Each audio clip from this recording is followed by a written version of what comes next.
Okay, so hi, thank you for joining our session. I was just waiting for you guys to get seated.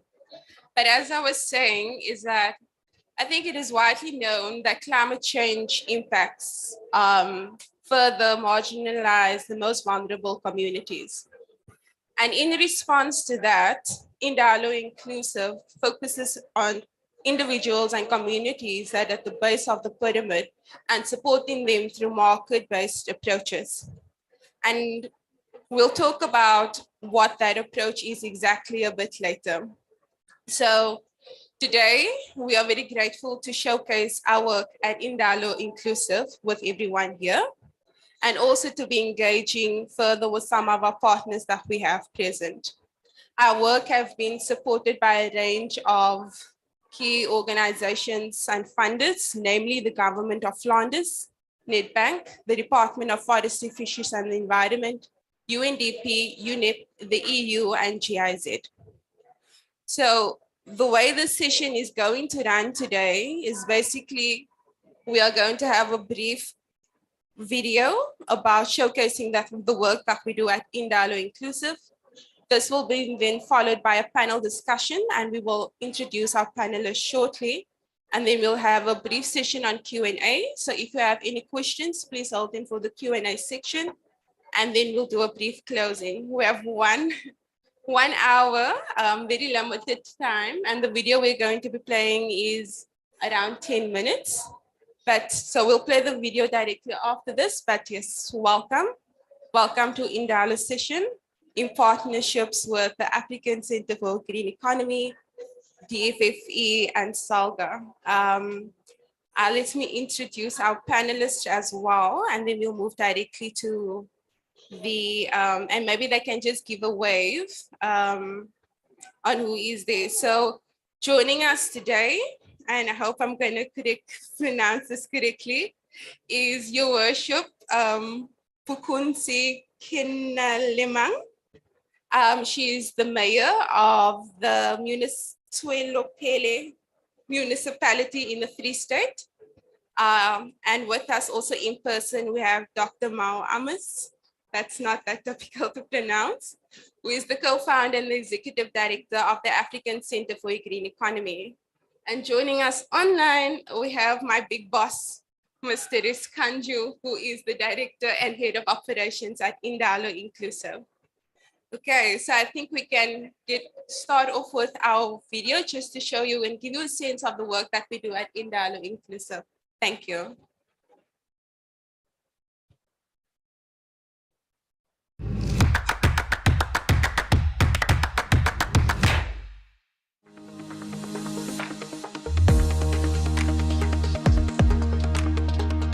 The Exit project is implemented by Indalo and funded by the government of Flanders in South Africa. It has been set up, among others, with an objective of institutionalizing the SEED program in South Africa. SEED is a global partnership program that was founded by UNEP, UNDP, and IUCN in 2002.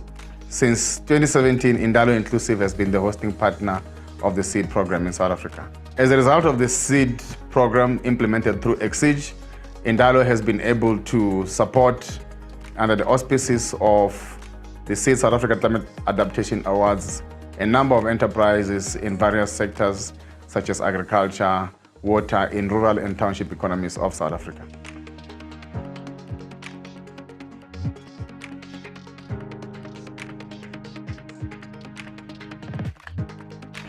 The aim of the company was to break the monopoly of hops being only grown in George in the Southern Cape. So what we decided to do is to build our own facility and try to grow fresh hops. Philippe sustainably grows fresh quality premium wet hop for the brewery, cosmetics and restaurant business. The advantage that controlled environment agriculture gives you is that you're able to manipulate the temperature, the water, and dial in the nutrients directly into the plant. So growing them hydroponically in the middle of Joburg on the rooftop saves water, allows us to be able to supply the local market with fresh quality premium hops all year round. So how Indalo Inclusive has helped my business has been tremendous. They helped me model my business in the way I manage it, the finances, as well as the sustainability of it, as well as the inclusivity of who I staff and the community that surrounds where I grow my hops.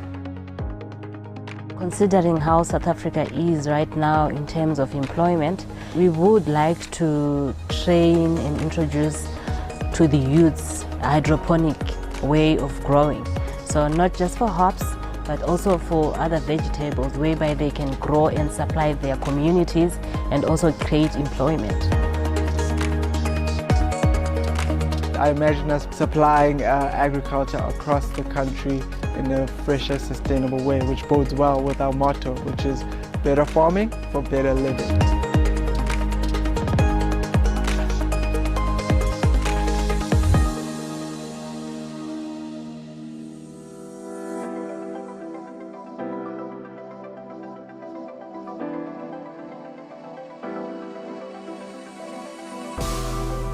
So our mission is to ensure that everyone has access to safe drinking water, especially in the African continent. Globally, about 1 billion people lack access to safe drinking water.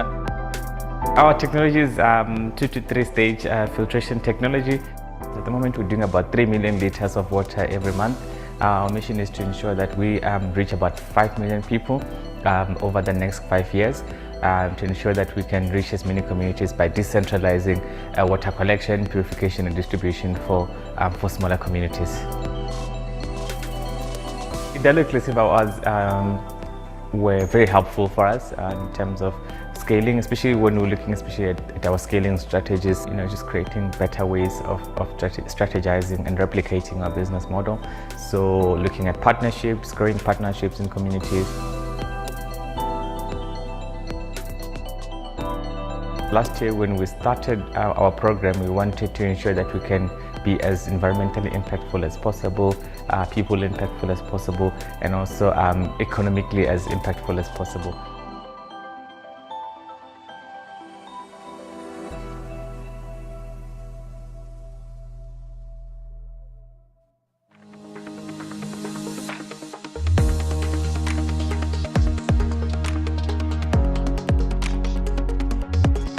Initially, the aim was just to make a living, because we were unemployed graduates at the time. So we started the garden, but now that has evolved to something more, because we're now looking at combating food security in the country, as well as introducing people to urban farming and urban farming techniques and methods, which they will be able then to use their own small spaces to produce their own fresh food. I was under the program, the Exceed program, where we had an Indalopreneur starter workshop where we were introduced to how to start up your own business.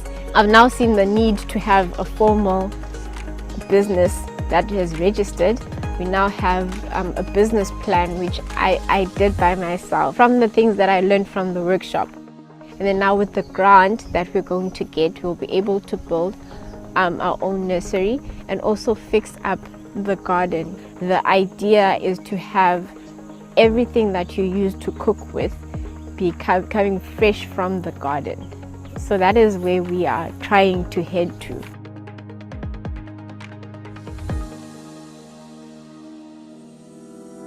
So what we basically do is facilitate contacts and partnerships. We support projects and we enhance cooperation in various areas such as arts and culture, education, science innovation, youth policy, human rights, trade and investment. And for that we work together with government partners, but also with civil society, with academia and with the private sector. In Southern Africa, in the region, we have development cooperation programs with South Africa, with Malawi and with Mozambique that focus respectively on climate change, on agriculture and on health.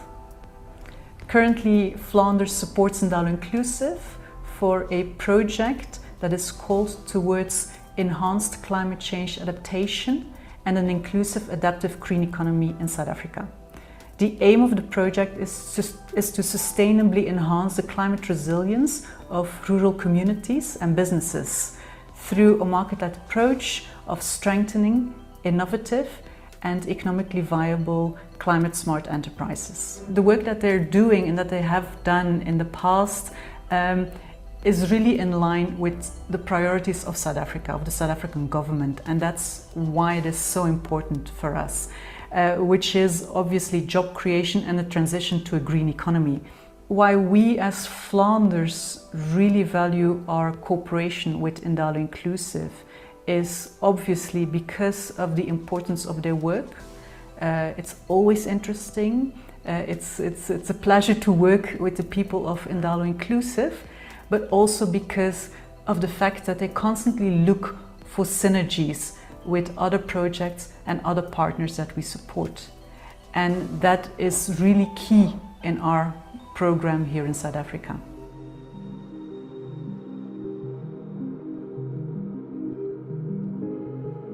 We do garden designs, planting schedules, and also garden setup in general. Currently we have 50 plants, vegetables and herbs and trees. We want to extend that to at least 70 to 75. The support we got from Indalo, we managed to actually buy seeds and seedlings. So we used the part of the funding to actually start that project to grow our own seedlings. Part of the other funding, it actually contributed for us having a worm farm. Because of our location, we're close to the highest density space in Joburg, which is Hillbrow and Yeoville. So if we can able to supply food to those communities, it means that part of our mandate to actually improve food security in urban environments is achieved.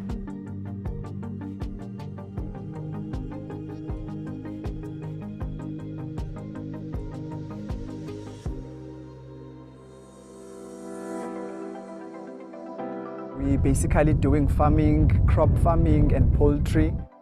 We practice organic farming methods.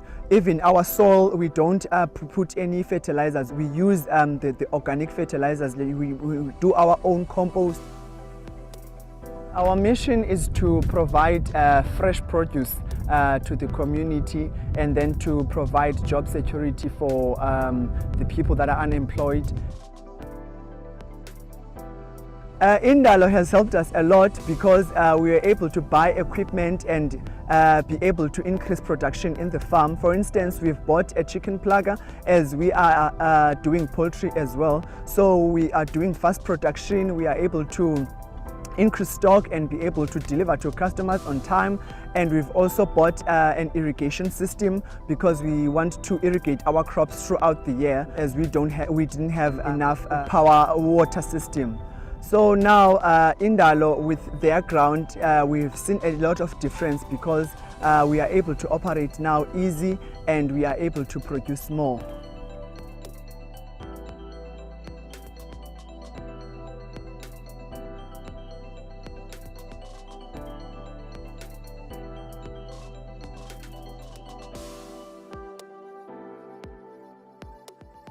As the ECDC, we are responsible for economic development, provincial economic development, and part of that, it includes enterprise development, which is including non-financial support and financial support to small businesses.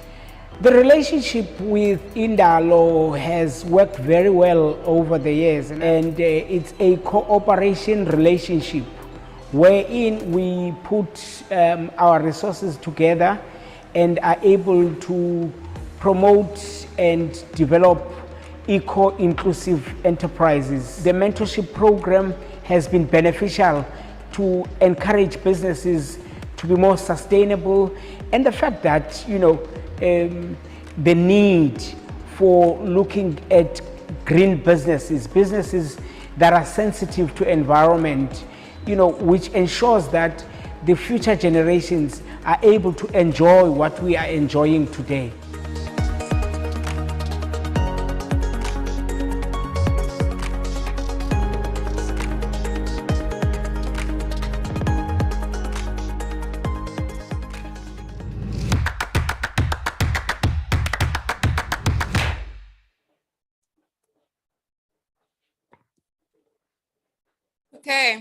Thank you.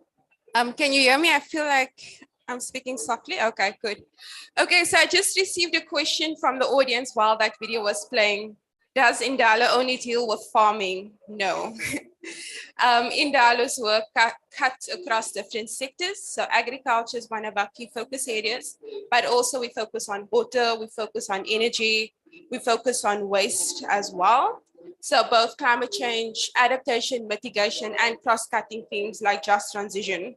We're also doing extensive work on just energy transition within the Mpumalanga province, looking at economic diversification plans for people that are working in coal value chains as well. So our work cuts across the different sectors. But what is key at Indalo is that we have a significant focus on development. So our work strongly leans towards supporting youth and women-led enterprises, but specifically in rural communities and in townships of South Africa. Like my boss would always say, it's about the people. For Indalo, it's about the people. And speaking about my boss, I'm going to hand over to him, and the other panelists can just take a seat as well. So Mr. Kanjo, Indalo has been doing all this work, and we have a wide range of programs, but we are actually, we've only been in existence for 5 years. And Mr. Kanji can tell you more about Indalo Inclusive. But in essence, I would like you to share with us what that journey has been to get those enterprises to where they are today. Both from an entrepreneurial perspective, like what has the challenges and the opportunities been, but also as Indalo, an implementing partner working directly on the ground.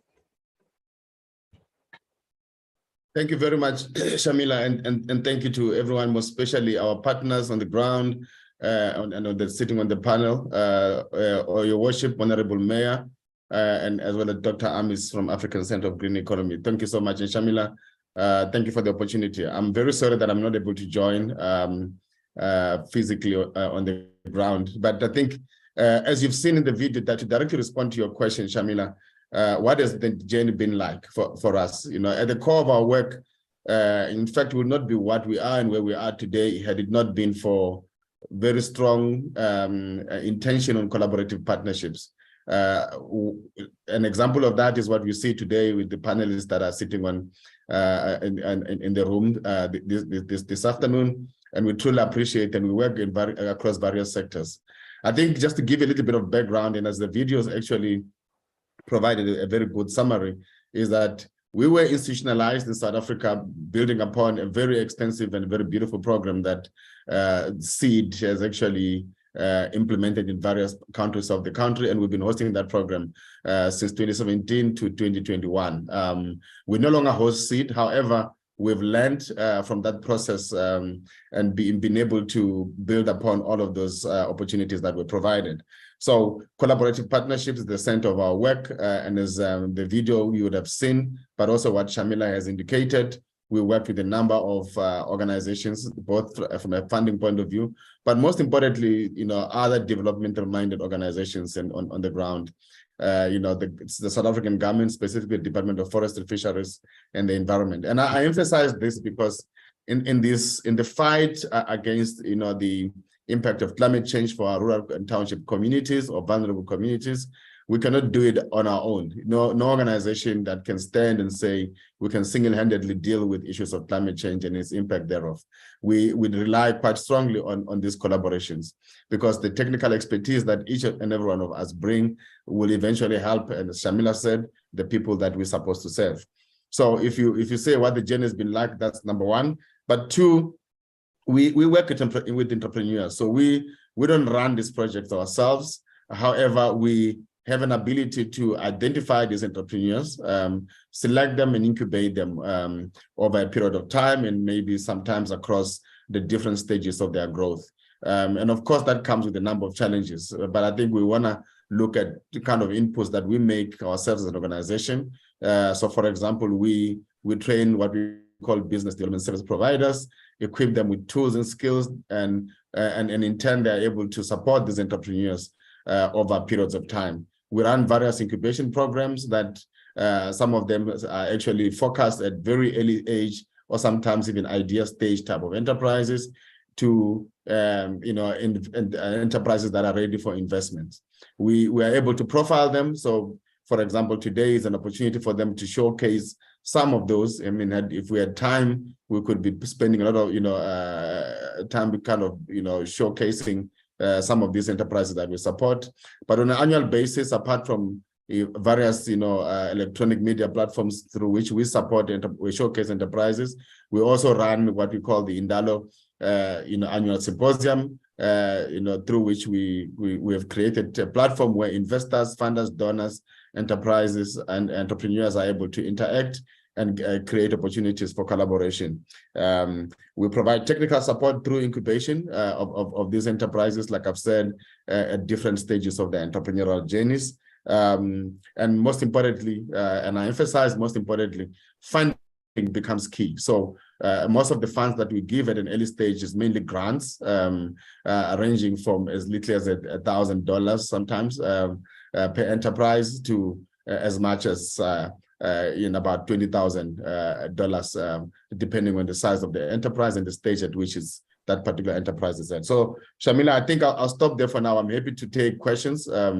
But yeah, thank you for the opportunity. And again, thank you to the Honorable Mayor, as well as Dr. Amis on the ground.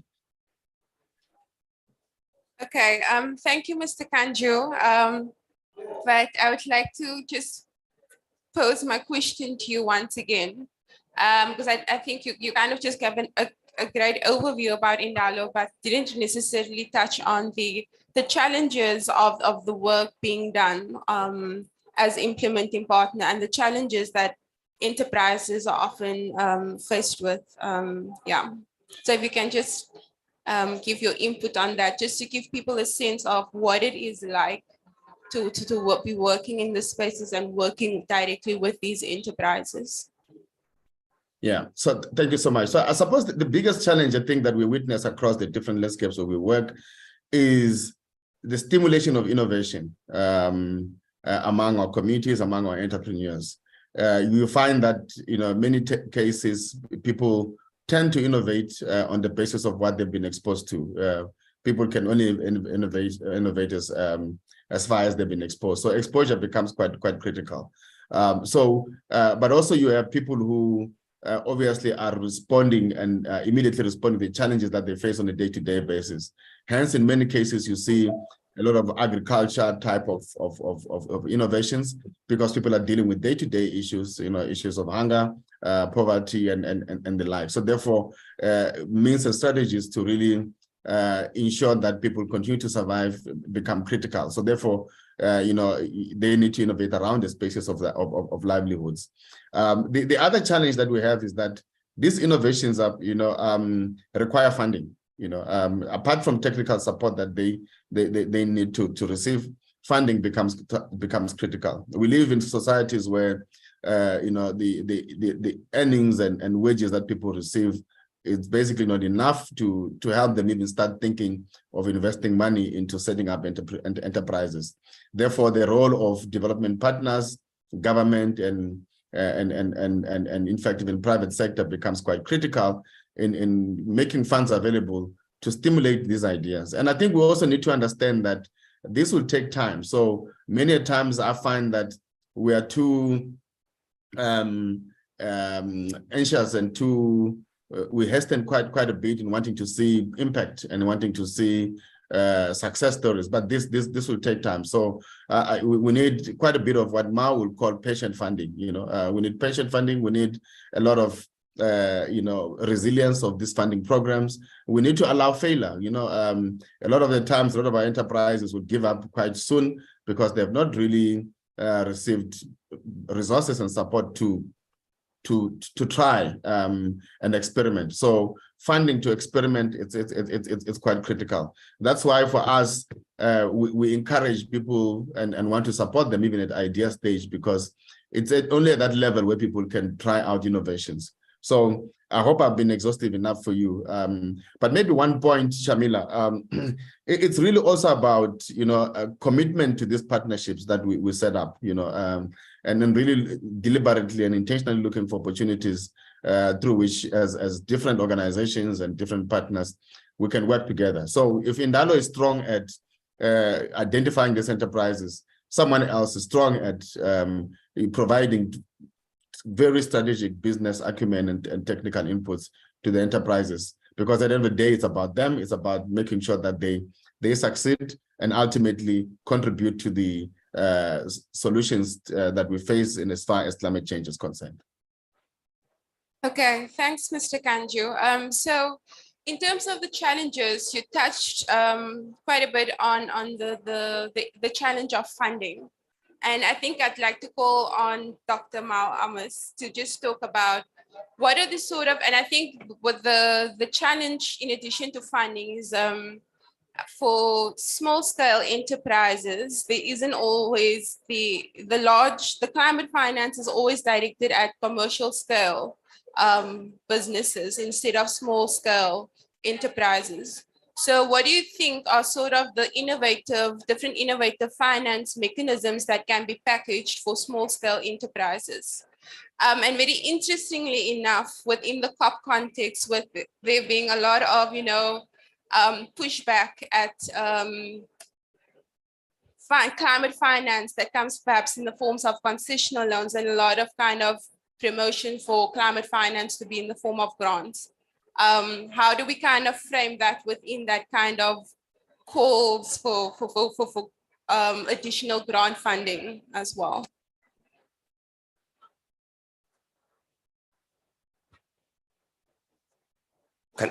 All right, thank you. Thanks everyone for the opportunity to share on this panel and for Indalo to collaborate. A few months ago, the Africa Climate Week in Gabon, and so glad that we're also here today collaborating with Indalo. Just briefly about the center that I run, we're a think tank that is based in Cape Town. We've been around for the last 10 years. And our goal at the African Center for Green Economy is to really build the evidence base for decision making and to also to understand what are the kind of tools, mechanisms, solutions that can actually make a difference in people's lives. And one of the work that we do around is really understanding climate finance flows and what are the kind of financing mechanisms that are critical to support the work of entrepreneurs. And when we think about climate finance or just finance generally for entrepreneurs, my gut feeling always is that, especially when you work with entrepreneurs, it's easier to say the funding is not available. But when you talk to investors on the other side or people who actually run some of these big projects, the issue there is they don't actually have the right kind of projects that are bankable, that tick all the right boxes. So there's always a gap between where the funds are actually sitting and where they are needed the most. And I think that the work that Indalo is doing is absolutely critical because we need to build a critical mass of change makers on the ground. We need to build a critical mass of businesses on the ground that can allow us to transition.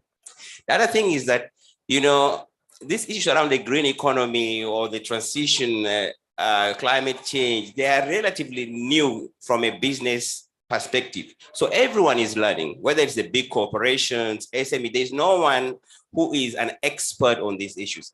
And so recognizing failure is extremely important. But having said that, funders are not really thinking in the same way. They have pressures from their shareholders, they have to make profit, they have to deliver, and so on. So you have this conundrum, like I said, where money is sitting elsewhere, but it's not actually getting to the right spaces. And one of the important issues around how do you build capacity to make sure that this finance actually flows to the right spaces. But in terms of actually how funding could be delivered to enterprises, I think that obviously it's important to understand how the innovation ecosystem works and what are the kind of funding mechanisms that can be channeled to enterprises at a very different level. So if a business is still basically at a very early level of proof of concept, for example, or is essentially an idea that has not really been proven effectively in the market, you have really very limited opportunities. That means that you're basically, one, like Raisa said, patient capital or social capital. And for a place like South Africa, your average entrepreneur in a local municipality or township doesn't have the rich uncle, the auntie who is connected, and so on. So you don't actually have that social capital from a family to get you started. And so that for me is a fundamental challenge in terms of helping to navigate these complexities around how do you access climate finance.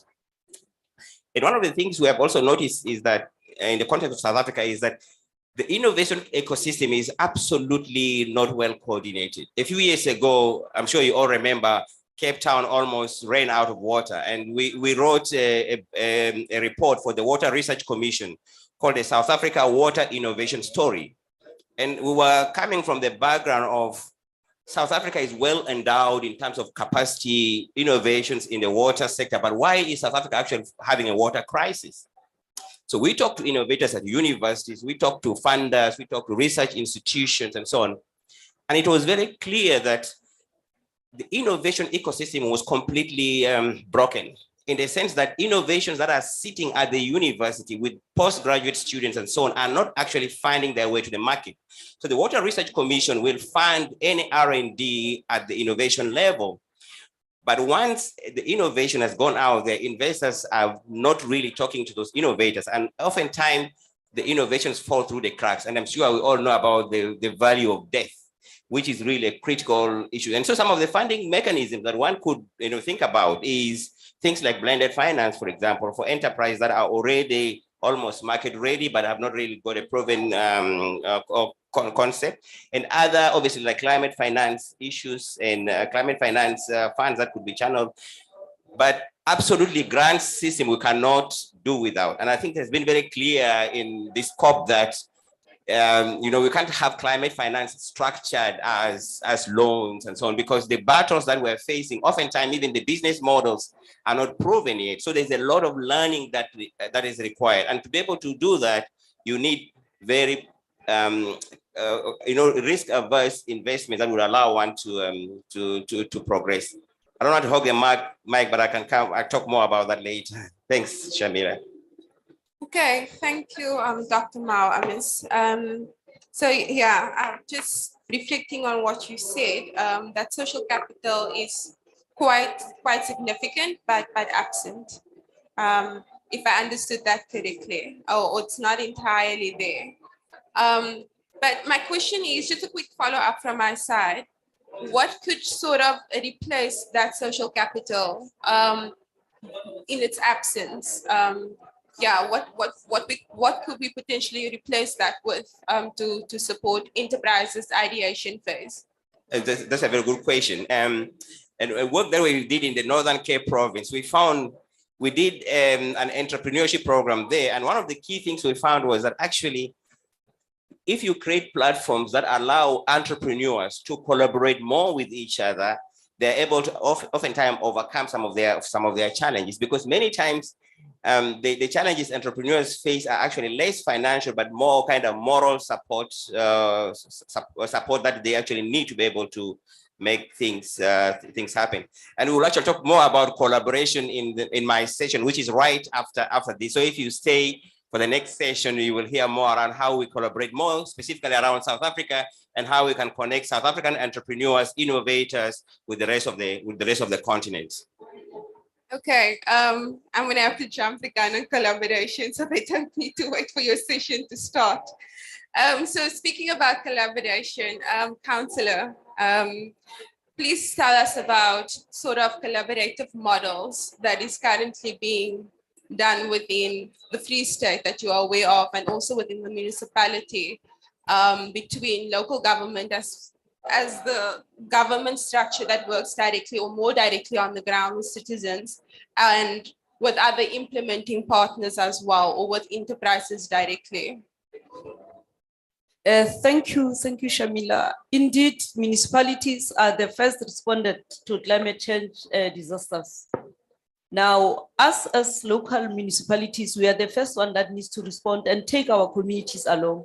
We are expected as municipalities to render services to those communities, to capacitate them, to do everything for them. We have limited resources. Maybe I need to start to give a background as to how South African government is structured. We have 3 spheres of government. You've got your province, your national, provincial government, and the local government. And in terms of the Constitution of South Africa, the disaster is based at the national and provincial. It's a concurrent responsibility. But municipalities are expected to render services in an effective and efficient manner to those communities.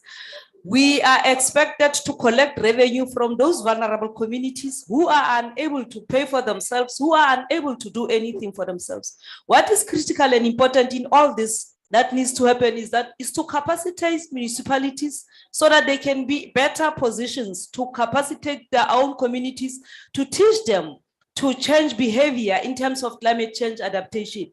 But that is not going to be only done by municipalities. The local councillors that are interacting day to day with those communities are the one that needs to be capacitated, because it's not all of them that have a science background.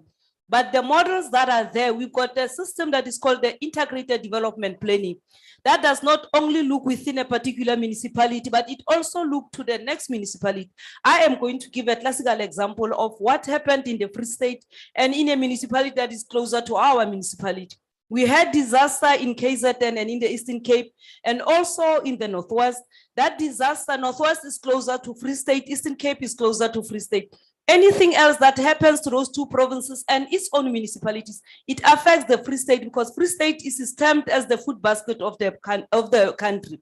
Now, anything that happens to the sister municipalities, it affects my municipality, because my municipality is an agricultural-based municipality. How do we then deal with all these other issues in engaging communities? We've got an integrated development planning. In an integrated development planning, it's a process that we plan. We engage all stakeholders and forums that are in our municipalities. But what is important is that we need to have plans that are bankable. But the plan that is not tested against its own means of implementation is not going to be a plan. Now, a challenge is that many a time, often or not, when your banking institutions looks for municipalities, they would want to go to your cities and any other bigger municipalities.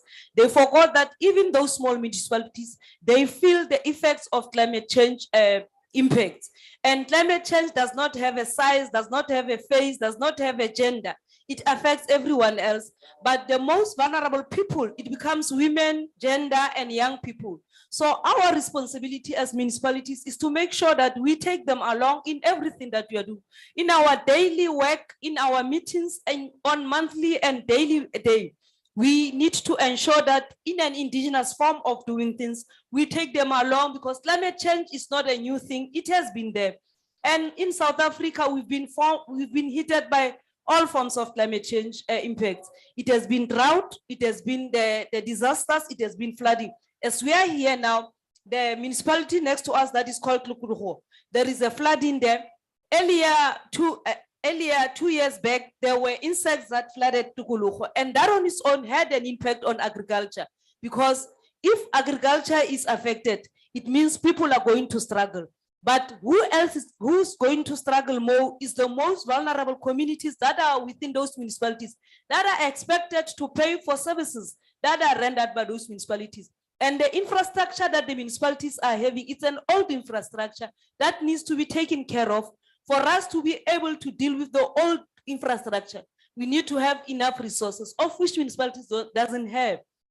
So it's a challenge. What we are pleading and what we are advocating for is that we need to relook, as the parliamentarians are here, I'm aware, and the NCOP mostly is here, we need to relook into devolving the responsibilities to our own municipalities, so that the municipalities are better positions, are better equipped in terms of funding and resources, so that they are able to respond quickly and timely to deal with the effects of death and the effects of everything that is going to happen, so that we are then therefore able to deal with our decaying resources. We are able to deal with everything else that affects our municipality, so that we are able, in terms of the constitution, to render effective and efficient services to our communities, because they expect a lot of us from us.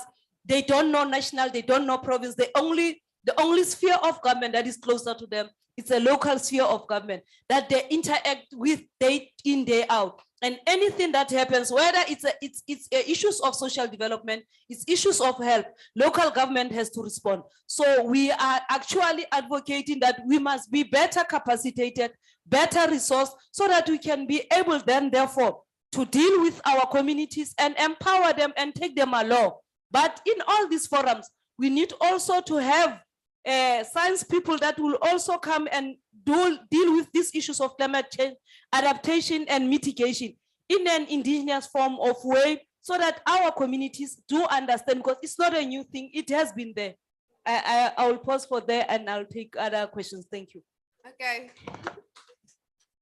Thank you so much, Councillor. That was very passionately said. So yeah, in essence, it's about not only capacitating enterprises, but also about building institutional capacity. And I think what we often find is that in spheres of different government, I'm talking about local, national, provincial, even in the regional, is that it's not people, we know what to do, but we don't always know how to do it. The how is always missing from the conversation. And we always have, there's always comments about this needs to be done, but less comments about, or this is how things can be done. And also emphasizing, partnerships, and like Mr. Kanju said previously, looking for synergy, partnerships, collaboration is so important for this work. But not only partnerships between government and implementing bodies, but also vertical integration from one sphere of government to another sphere of government. And then lastly, the inclusivity part, you're making sure that those that are most vulnerable are actually brought along the process, and also looking at how we communicate climate change to people so that it actually resonates with them. Yeah, and I think I've captured most of what you have said. Do you have a follow-up? No, I think we have captured everything, but what is critical and important, we are advocating that let us be more empowered and be given more resources so that we can be in a better position to be able to respond and mitigate. But also we are also appealing and advocating to the business community to say they must not look into the risk, because ours is to render services in an effective and efficient manner. We want them to come and invest irrespective of what is there, because we are not going to be able to do it alone. The climate change effects, it's something that is going to be there. If we are not going to work together, we are not going to be able to overcome this thing. So we are pleading with everybody. So let's bring our hand together. And equally, we are saying as municipalities, we'll have plans that will be tested in terms of our means of implementation. Our means of implementation, it will be our revenue, but we don't have much revenue because most of our communities are vulnerable, are unemployed, are unable to do anything for themselves. They actually expect on us as local government to render services and actually give them more. We are expected to render electricity, we are expected to render water services, and also to render the service of wastewater. When it's heavily raining, the roads will be washed away, and who else is going to be able to help? No one else will come. Either the province won't be in a position to come, national won't be able to come. Us will be expected to make sure that there are no deaths, everything else is in place. We are able to take our communities along. Thank you. Okay, thank you so much. I'm just cognizant of time, and I want to give an opportunity to the audience for questions, but I also just want to check in with Dr. Amos and with Mr. Kanju, whether you have any direct feedback to what has been said. And perhaps you can just add your concluding remarks to that as well. No, I'm just so glad sitting here, listening to the mayor, and I'm just so glad because I think that really this is what is required. First of all, that South Africa already has a just transition framework. And my question has always been, can we test this just transition framework actually at the local level in terms of level of understanding, level of how actually municipality can integrate the just transition framework into how it actually operates. So I'm so glad that the mayor is here. I'm so passionate about working on the ground because I just think that high level engagements don't help, because at the end of the day, our people are suffering on the ground. And the more we act, the more we experiment, the more we test, the more we engage with this with the local authorities, the better we will not, so that when the transition happens, no one is going to be left behind. So I'm so glad for this opportunity. Once more, please come to my panel in just a few minutes time, right here. Don't get out of your seat. Let's continue the conversation from here. Thank you so much. Thanks, Dr. Mao Ambusan, for the advertisement as well. Mr. Kanju, do you have anything additional to add to that and your concluding remarks before we take any questions from the floor? Yeah, thank you so much. I only can take a cue from what Dr. Mao has just said, the collaborations. And I think I support his call for the next session, because the reality is these collaborations are actually critical. These partnerships are critical. If you hear what the mayor, Honorable Mayor has just said now about the real challenges on the ground, we need a lot of hands. We need a lot of partnerships that need to come together. We need to put a lot of brains together to be able to address these challenges. I mean, the mayor has actually just painted a good picture of how the South African government works, and most importantly, the work that has been extremely diligent over the years in as far as the processes of the IDPs are concerned. What I think is lacking in those processes a little bit would be the voices of innovators and entrepreneurs who are able to assist local government to come up with plans that indeed are bankable, come up with plans that can be prioritized and be financed not only from local municipalities and local government funding channels, but also can attract private sector investment for responses that actually benefit our people on the ground. I don't want to take too much time because I think the audience would want to ask questions, and let's just allow that time. And thank you so much for the opportunity. Okay, thank you so much. Can we have a round of applause for our panelists, both in person and online? So I just want to see if there's any questions from the floor or any best practices that you'd like to share that is maybe taking place in your respective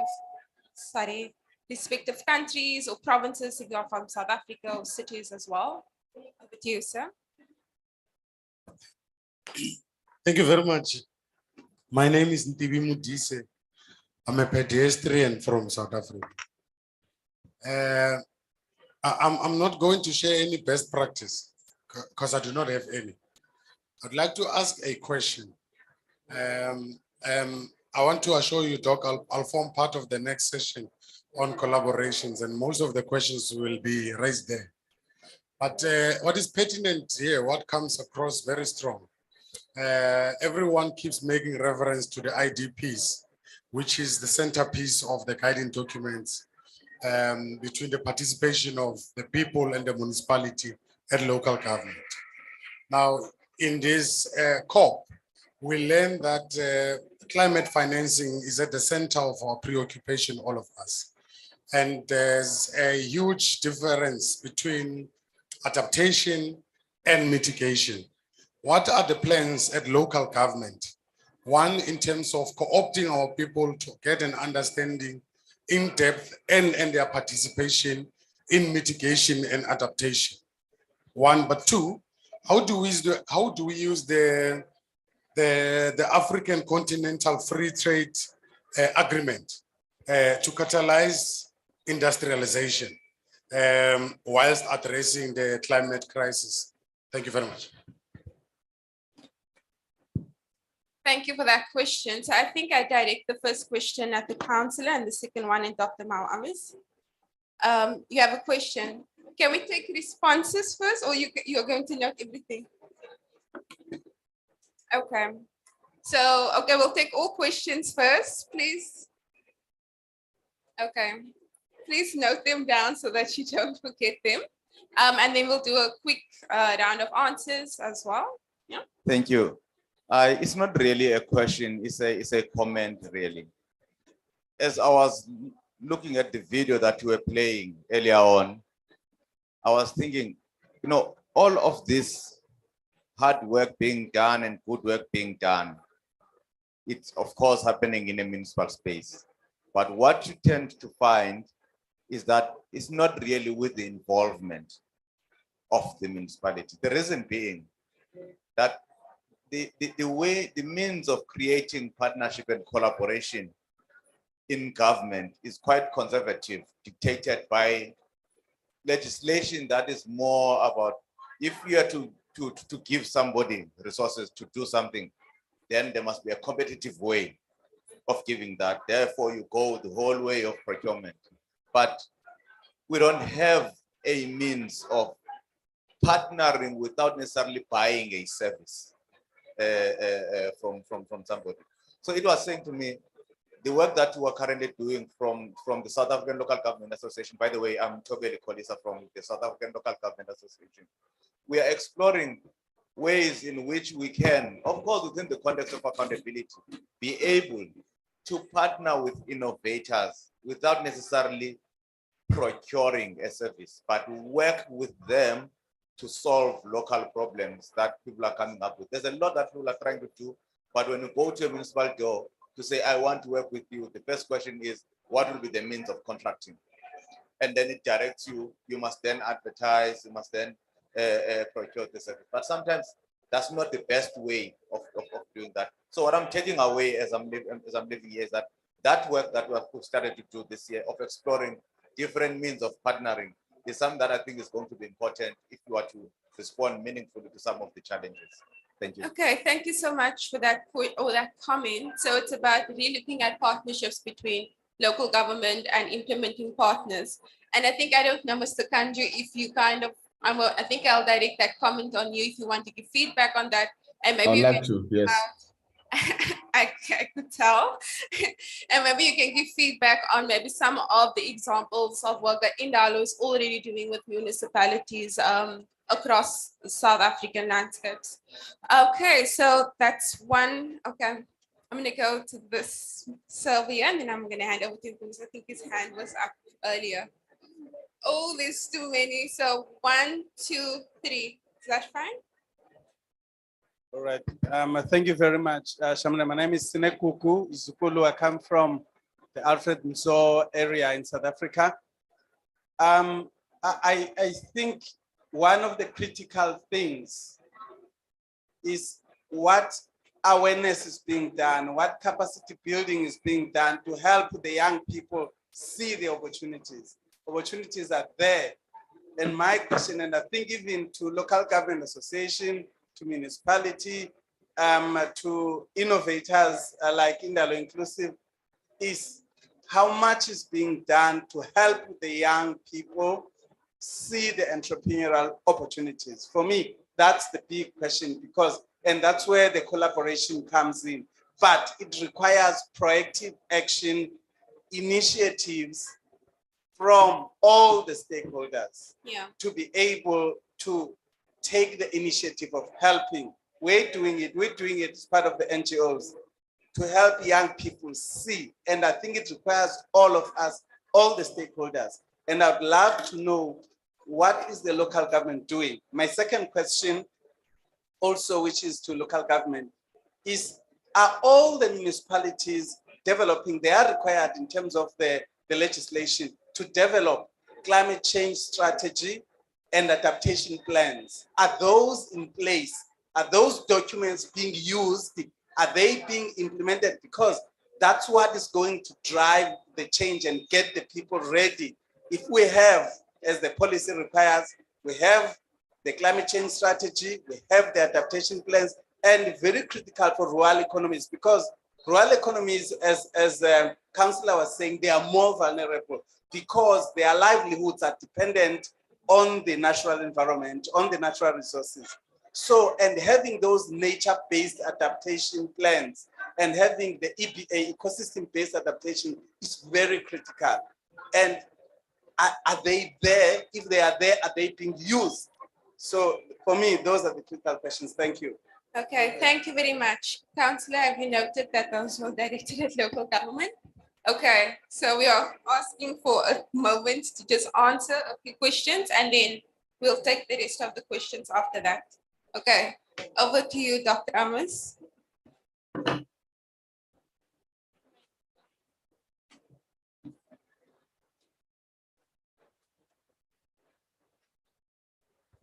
I think I will respond to the Africa Continental Free Trade Area as the first one. I just would like to defer that to the next session because we have an excellent lineup of speakers from the rest of the continent who are really on top of this game around that. So if you may bear with me. In terms of the financing and adaptation versus mitigation, I think there's been an old age argument since probably COP started. And for me, the key thing is that from an Africa perspective is that always mitigation is important, but our priority ultimately is about adaptation because this continent is going to suffer the most. It's already suffering the most, yet these communities are the most vulnerable. They have the least adaptive capacity to respond to climate change. So we must always prioritize adaptation mechanisms in terms of response. And having said that, obviously from an IDP perspective, is that the IDPs are very important because they're the only tools at the municipal level that allow that deliberate engagement of citizens with how the government authorities function. They are not 100% perfect, but that's what we have. And at the end of the day, it's a work in progress. You know, so let's work with the tools that we have and see what kind of capacity we can build. I would like to hand over to the next. Thank you. Let me put this disclaimer that the finances of our municipalities are not enabling us to be, they are not affording us to transit to a climate resilient socioeconomic development. But we are not going to do away with the IDP. We have to utilize the IDP because we have different forums before we get to the real stakeholder, where all communities are coming. We have different forums as your LEDs and any other ones that deals with water. Let me be specific why I'm saying the finances of our municipalities cannot afford us to transit. You would be expected as a municipality to give water. It is a drought. For you as a political head, you then have to make a choice, an unpopular decision, whether are you going to build a dam or are you going to be able to teach the communities to deal with the leaks. Those are the reality of the issues that we are faced with. Now, moving forward, we need to take unpopular decisions, unpalatable decisions. You cannot build a dam. Rather than building a dam, for you to be having finances that will enable you to be climate resilient, you'll have to teach your communities to be able to deal with the leaks. You'd also have to teach them to say, if we are going to save water, we'll then have enough funds so that we can be able to build other climate resilient facilities. So it is not going to be a once-off thing, all of us, because even if when you are at national or at province, all of us, we belong to the local municipalities. Our role is at local level municipalities. We belong to those wards of municipalities. And the IDPs are not just a municipal thing. They are ward-based documents that needs all of us to participate with the knowledge that you are having. When these IDPs stakeholder forums are taking place in our wards, we need to participate and help those communities because our parents are not better off like ourselves. We have got the responsibility to help them. We must not ask difficult questions when we are not even doing what we are supposed to do when we are back home. So we as politicians, what we need to do is to take the decisions that are very unpopular. We need to change in a manner of taking decisions. We don't have to do IDP as usual. We need to say to communities, taking them along before even the process of the IDP start, because we've got a 5-year document as local government, but annually you need to review it. And the interests of communities won't be climate change resilient, but we need to teach them to say, if we are going to build a dam or we are going to do this, this is going to have the bad impact during the time when the climate hits us hard. I spoke about the locals that hit at agriculture. In my municipality, it's an agricultural municipality. The plants were overflooded. Agricultural maize and everything were overflooded. We needed to make sure that we take our farmers along. We've got the small scale farmers that are not even having capacity to ensure their own crops. But we have a responsibility as a municipality to bring in science that will prepare them to say, how are you going to deal with these issues as and when they come in future? Thank you. Okay, thank you, Councillor. I'm just going to go quickly to Mr. Kanju, and then because I think we are nearly like 2 minutes for the session to be done. And I just want to It's 1 minute. So let me just respond quickly to Mr. Kolisa. I won't say much except to say he's quite correct about some of the challenges of the procurement systems that we have. However, there are a lot of innovative and creative ways through which, as for example, as Indalo, that we work with local government. The opportunities do exist. So we work in the Eastern Cape province with some of the provincial government, for example. I know it's not local government, but at that level, they're able to mobilize local government structures to through the Eastern Cape Development Corporation, which is a development corporation entity of the province. We work currently in Mpumalanga. We've just signed an MOU with the Mpumalanga Green Cluster that we will be working with them. We just did that yesterday in Mpumalanga. Working on just transitions issues. They're able to mobilize local government structures to participate and be part of different processes of entrepreneurial innovations. I can go on and give those kind of examples, but here we'll need to solve some of the challenges. Let me stop there in the interest of time and make sure that we all go and transition to the next session with Dr. Mao Amis and the African Center of Green Economy. And I think from my side, from Pretoria, Honorable Mayor, thank you so much. Thank you, Salga, specifically Dora. And thank you so much to NBI and the DFFE. Shamila, well done for great facilitation and moderation of the process. And thank you so much. Thank you, Dr. I keep saying Dr. Mr. Kanji, we actually still had 2 questions. It's close. So can I ask that if you could maybe pose your questions directly to the speaker after the session, because we actually don't have time left.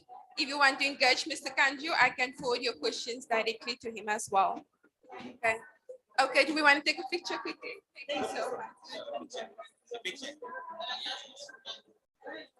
Thank you.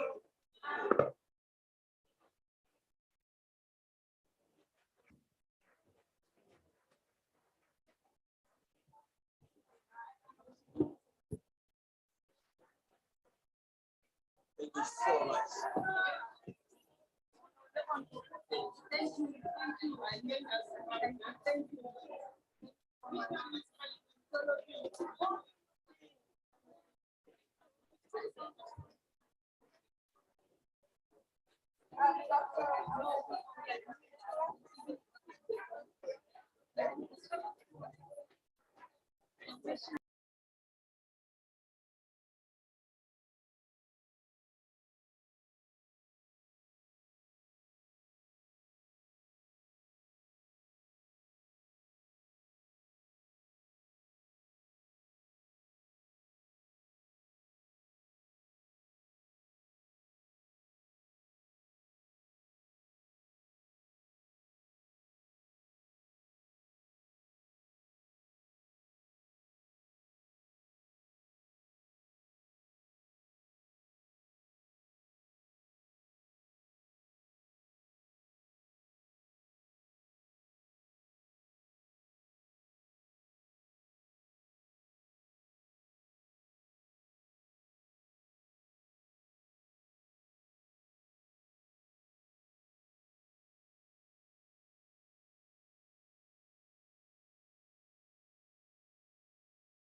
take on the session.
So once again, welcome everyone to this session. My name is Mao Emis. I'm the Executive Director of the African Center for Green Economy.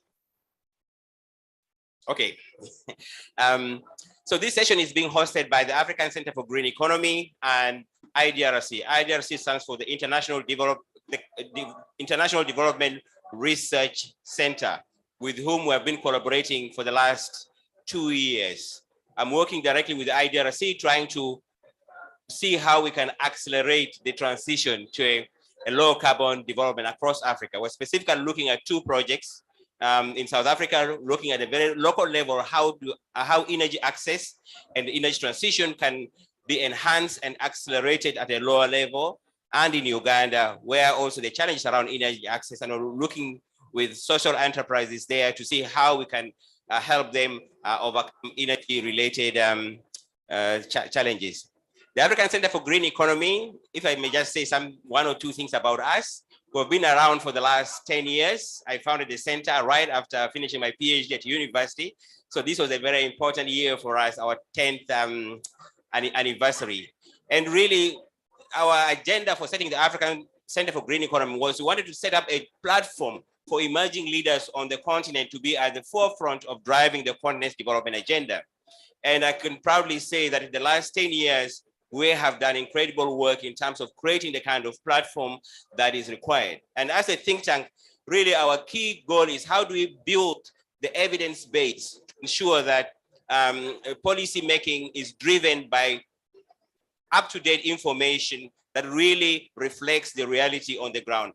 But more importantly, we realize the importance of bottom-up approaches so that we really test what is happening on the ground. What are the kind of business models that are required on the ground? What are the kind of policies that need to be implemented on the ground? And how do we transition that to the policy-making level? So we see ourselves as an intermediary entity or an agent, where I oftentimes say we come from these communities. We went to school bare feet. We understand, we have lived hungry in these communities. But at the same time, we can navigate spaces like that. So we really, our agent is how do we close this global level, global issues where at the higher level, oftentimes resources are lying. No one knows how to get them on the ground. Yet we've just heard earlier on from the mayor who's grappling at the local level. How do we make resources trickle on the ground? So we position ourselves as as a think tank around this space to try to translate some of these challenges, these opportunities to where really change needs to happen. And I'm sure we're all aware that, you know, the climate crisis we face is a wicked problem. And wicked problems don't have an obvious answer. It's not, you can't just tick one box and therefore arrive at a solution. And wicked problems, oftentimes what they require is collective action, because we are in this together. We cannot do this in isolation. You cannot work on these issues alone as a private sector. You cannot work on these issues alone as government.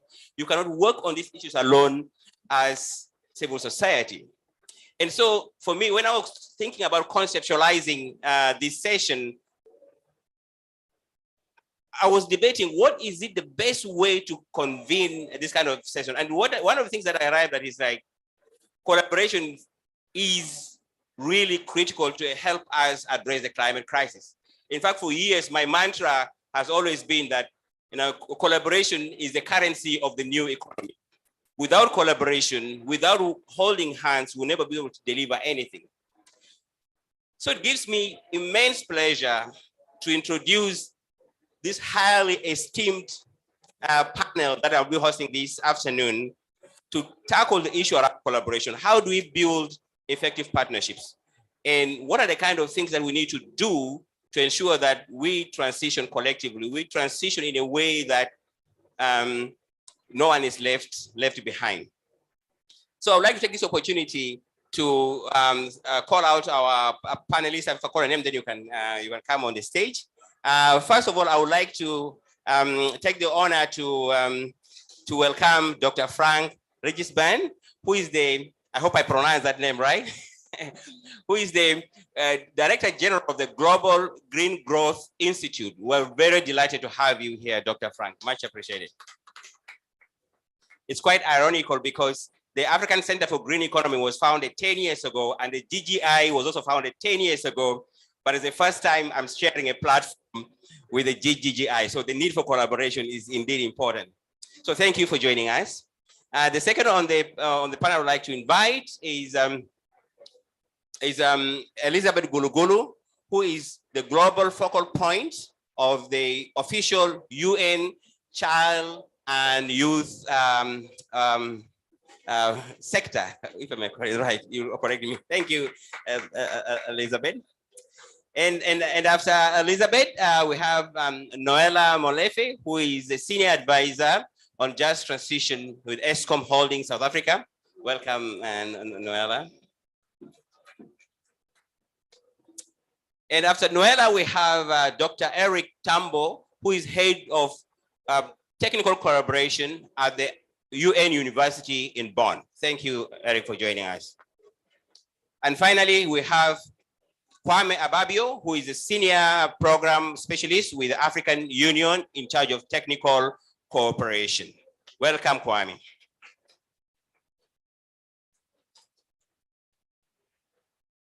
As you can see, we have a very nice spread from a local to a global level in recognition of the challenges that we face, that, you know, it's quite systemic. We need to collaborate, we need to work with each other. So it's really a pleasure to welcome all of you to this panel. And just, I mean, collaboration, as has been alluded to, is really, really critical in making things happen. And I mean, we'll all agree where the South Africa Pavilion, and in many respects, this COP has been about South Africa and the South Africa's just energy transition. So I'd like to just take a few, I would like Noella to basically give us a few words around what does ESCOM understand about the just transition, and what are you doing to ensure that it is delivered and makes a difference to the most vulnerable communities in South Africa so that no one is left behind. Thank you. Good afternoon, everyone. Thank you very much for this opportunity. As mentioned, my name is Noella, working in the Just Energy Transition Office for ESCOM in South Africa. And when we started this development of the Just Energy Transition Strategy about 3 years ago, we were very clear that we needed to transition. We needed to transition from a coal base to cleaner energy. We're also very clear that some of our power stations would need to shut down. But what we were not so clear about was the just aspects. How do we make sure that people are taken along on the journey, that we leave no one behind, our employees, communities, and the economy is taken into consideration? And with that, we had to dig deeper. You know, we had to look at how, as ESCOM, do we plan to transition not only our coal fleet, but also take our people along. And for us, the just energy transition is about creating sustainable jobs and also high quality jobs. It's very important that we ensure that those that are in the coal value chain also are able to transition into the renewable energy industry. And it's also about the socioeconomic impacts. And that is something that was very important for us. And therefore, we started the process of developing socioeconomic impact assessment studies. And we started with the 3 power stations that were due for shutdown, being Komati, Grootvlei, and Hendrina power stations. And these studies were basically about understanding the status quo. What is the current situation in the local communities? And what the impacts that the power stations will, the shutting down of the power stations will have on the communities, the local businesses, the economy as a whole. And it was a long journey. It took quite a long time. We only recently finalized our Komati Power Station socioeconomic impact studies most recently. But we are in the process of developing studies for our other stations that are going to be shut down soon, the other 7 power stations.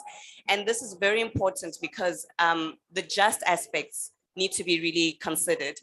Another aspect that we're focusing on is reskilling and upskilling. That is a priority for ESCOM as well, to reskill not only our employees, but also to reskill the community members. The just transition is not only for ESCOM, it's about the broader communities and how can we enable them to grow in the renewable energy sector? How can they also thrive in that sector? So I'll stop there. Allow my... Just a follow-up question. Okay. ESCOM is obviously an engineering firm. Yes. And you're talking about, social cohesion, you're talking about reskilling. You obviously can't do this on your own. Can you just elaborate to us more about the kind of partnerships that you have or you need to put in place to make this happen? Okay. Sure, definitely. We are not able to do this on our own, and therefore partnerships and collaboration is crucial.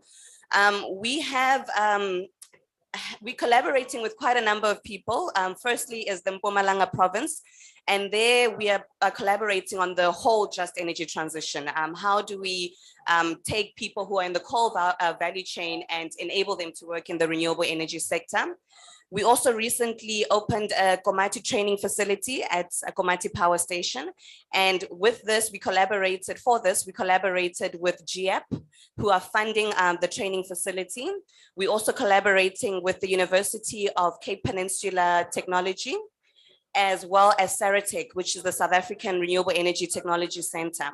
And we're collaborating with them because they are accredited, they are an accredited institution.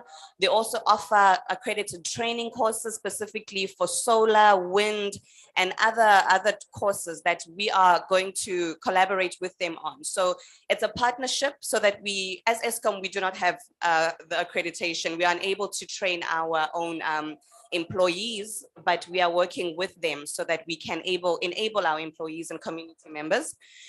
We're also collaborating with the World Bank. That is something as well for the repowering and repurposing of our projects.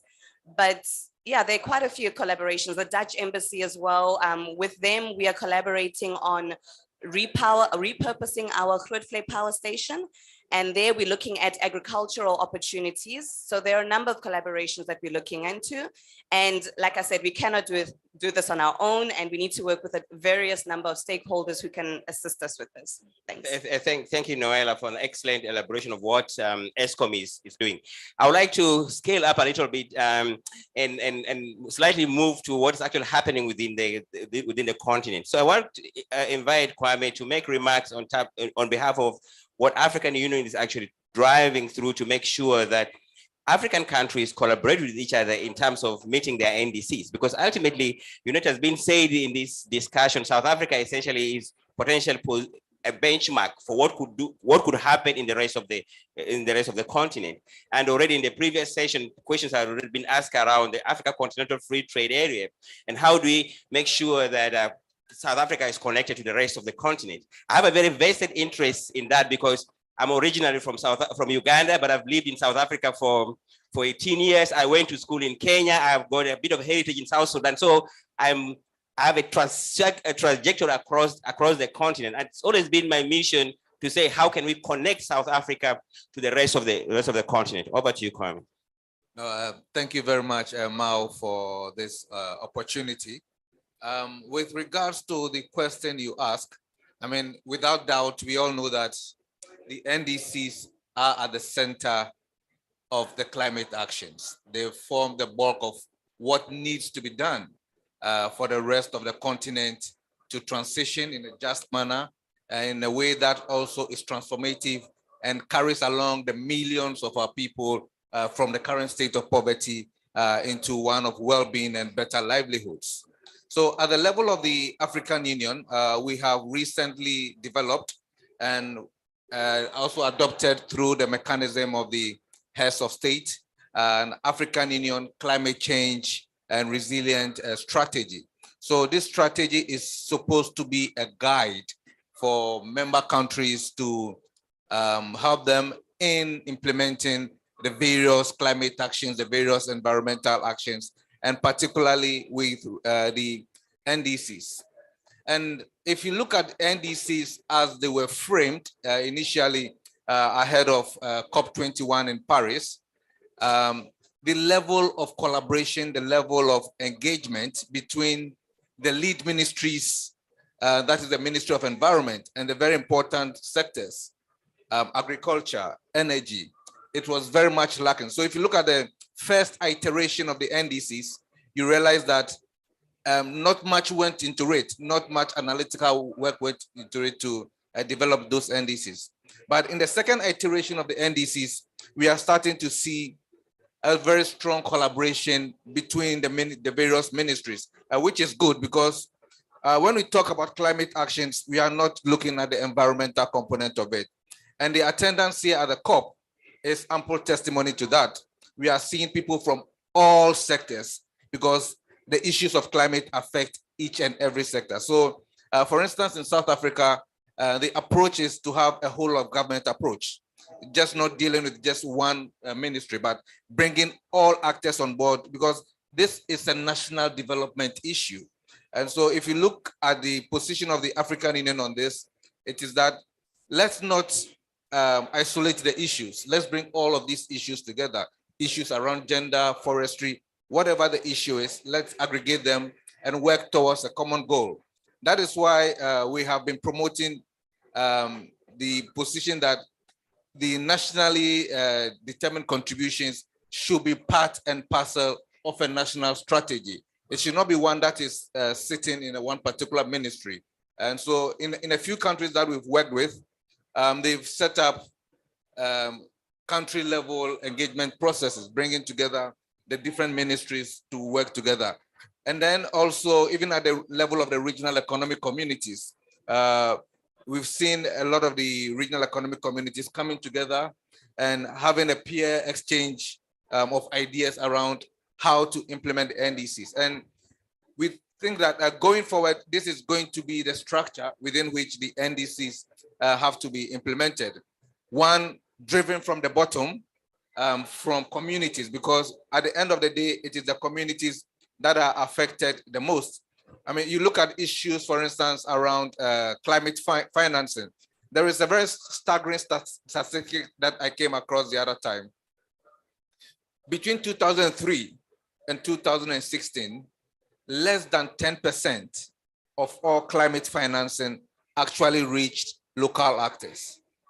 And this is climate financing from all sources. Less than 10% of it reached local actors. So you are looking at farmers, you are looking at fishermen, those who matter the most. Less than 10% of that resource went to them. So it tells us that there is a lot more work that needs to be done to ensure that financing, the resourcing that is available should actually reach those who need it, those at the bottom end.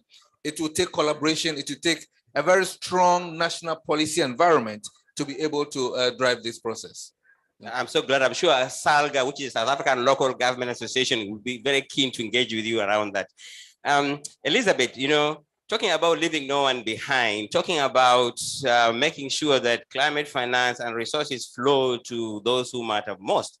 Africa is a young continent, but if you drive across Africa from, you know, Cape Town to Asmara, we're talking about, you know, unemployment rate of average of 40%, 50, 60% plus. What are you hearing? Do you think that the message is going in a way that will enhance young people's, or what can be done to ensure that actually young people can participate much more effectively in this process to ensure that they essentially are not left behind? Thank you so much for the question. I think that is a very critical question that you have read, that you have asked, and we continue seeing the gaps that are there in the African continent. And in as much as we gather here to talk about the just transition, the green jobs, but it is also important to understand what it means from a youth perspective and why we do have a larger percentage of young people who are not employed. So the thing is, there is a huge gap. I'm glad he was talking about the indices, because this is where it all starts. When we look at the indices are going to determine what kind of jobs are going to be unlocked in which sector by what kind of year, right? Now we are now in the implementation phase of the indices. The gaps that are now there are lack of skills. The jobs could be there, but there are lack of skills. I'll give you an example. In my country, there was a green jobs assessment model that was done in 2020. The green jobs assessment model highlighted that from 10 to 15 years time, there could be potential of jobs in Zimbabwe from hydro energy. But unfortunately, these jobs cannot be called green jobs for the reasons being, we do not have the expertise. So we are going to import human labor into our country.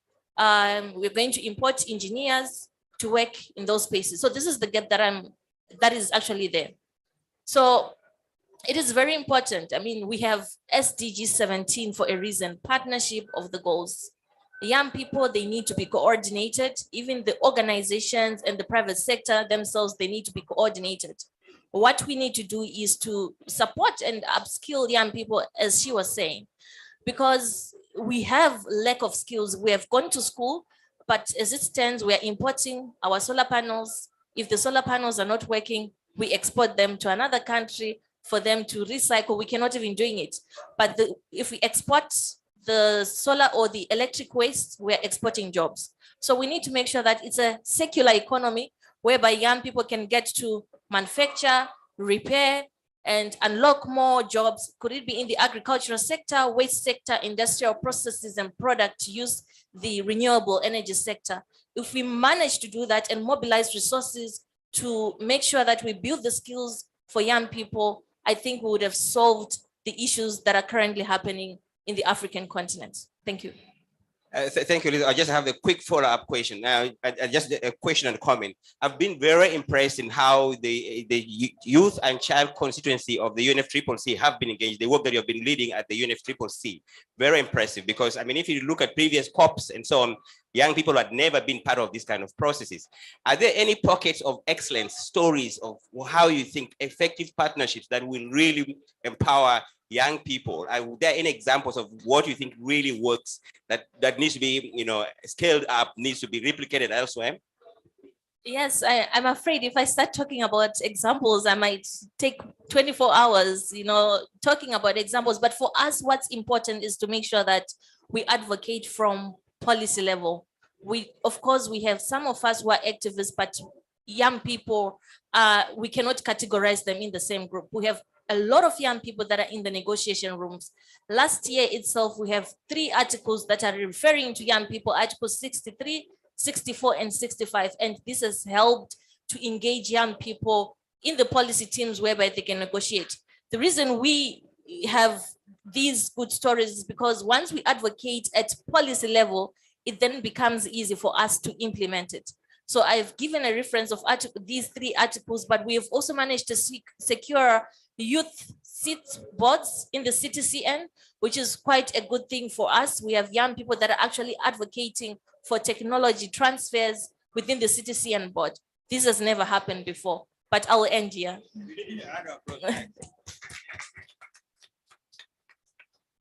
Frank, I'll come to you, but I first want to go to Eric. Eric, it has been mentioned clearly around the challenge on job creation, the hurdles around the innovation ecosystem and things like that. How do we ensure that actually the innovation ecosystem is effective so that those kind of jobs that Elizabeth is actually talking about do not get exported elsewhere, but those jobs can actually be created? Any insights that you can share for us from your work around innovation and working with youth across the continent? Yes, many thanks, Mao, for the kind invitation to join this panel and to share a bit what we are doing at the United Nations University with regard to supporting youth in green innovation and entrepreneurship.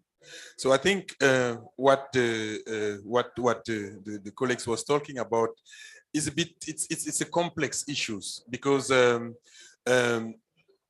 it's the issues we have to deal with capacity building. So this export of job that has also been clearly mentioned, which go in many of the African countries in the reform at the university of the curricula to design the curricula which fit more or less to the request of the market. But beside that, I think what at least give a kind of hope in the continent is that through the development of social media and internet, the university is not only the place now where youth could get knowledge, at least to develop innovation. If you look in the continent, for example, innovation like the M-Pesa in East Africa have been driven by technology and innovation hub, which are more or less spaces, informal spaces where if a youth identify a problem with some skills that he can also take in internet, can directly design solution, at least to address this problem. And the challenge now is how can we replicate the success model that we have in the mobile sectors, in the fintech technology, for example, in this wicked problem like water, renewable energy, waste management, which are more related to green jobs. So when you are talking on fintechs, you don't need a lot of infrastructures to design the solution. So you just need your computer and you identify the problem. But when you are going into sectors like water, when you are going into sector like renewable energy, it's become a bit more complex because sometimes infrastructure are required. But even at this level, there are opportunity, frontier technology, artificial intelligence, blockchain on energy management, on peer-to-peer, blockchain for peer-to-peer energy payment. So I think the question now is how to create the conducive environment so to enable youth at least to do this kind of innovation. What we have some project at the United Nations University where we are experimenting on setting up this kind of environment. So we will also have on Monday a panel on talking on multi-stakeholders engagement to support youth and women entrepreneurship. Our approach in this project is as enabler at the United Nations University to bring the different actors which are necessarily to support, let's say, to strengthen the ecosystem of innovation and entrepreneurship. These actors are, for example, the AfriLab, so which is the umbrella association of technology and innovation hub in the continent. In South Africa, you may have 5 or 10 tech hubs which are members of AfriLab. In one of the projects, we also have BC for Africa, which is more or less an association of venture capitalists which provide seed funding to innovators. We bring other actors like the UNFCCC, which are the interfaces at the policy level to identify how the interaction or the ecosystem work, at least to address the policy issues. We bring the university, the United Nations University or the Pan-African University, and we create now, let's say, a framework where we have a kind of educational materials which are targeted to provide hard skills to these innovators. Hard skills when we are talking on the climate action, for example, enable to design an innovation around the carbon emission, you need to understand a bit the mechanism as an innovator, as an entrepreneur. We develop a kind of courses in this domain, and we combine that with entrepreneurial skills. And we provide also seed fund to an innovator, to youth, at least now to come up with ideas which will be incubated and in a certain mature stage could not be taken by venture capital. That is an example on how we bring different stakeholders together to design an environment which is conducive for youth to innovate and to generate jobs in the green sectors. Thanks, Eric. Very well elaborated. I want to go to Dr. Frank.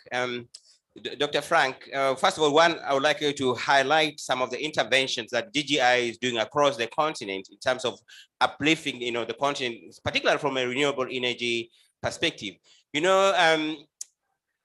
Energy access still remains a big challenge across the continent. If I look at where I'm based in South Africa, for example, the communities that we work with in the Northern Cape province, there's massive solar plants that are pumping onto the grid to Eskom.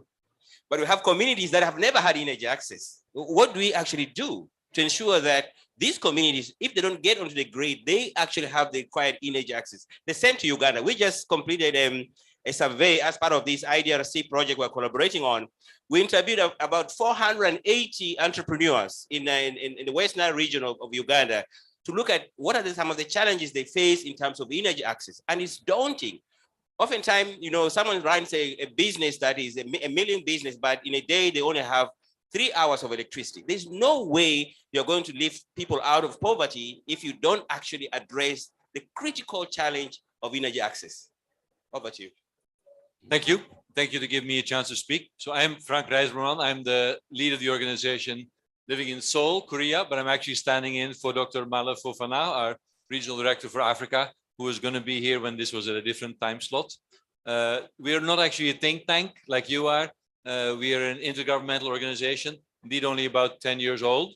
So we support our member countries, 45 of them right now, plus another 20 who are ratifying our treaty to accelerate the green transition.